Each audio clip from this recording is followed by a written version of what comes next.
Hello everyone, मैं हूँ आपके साथ सिर अली और आप देख रहे हैं न्यूज़ 41 नेटवर्क। हर खबर खास। आइए देखते हैं क्या है आज की खास खबर।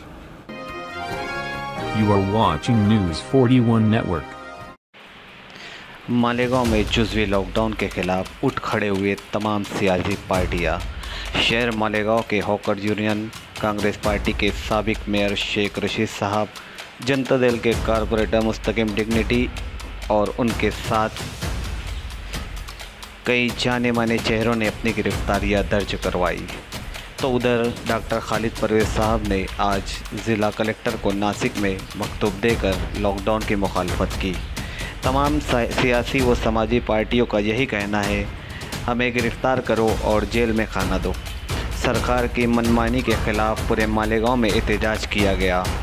साल भर से लॉकडाउन की मार झेल रहे गरीब लोग अब किसी तरह का लॉकडाउन बर्दाश्त करने के मूड में नहीं है। अब देखना ये है किस तरह सरकार इसका हल निकालती है।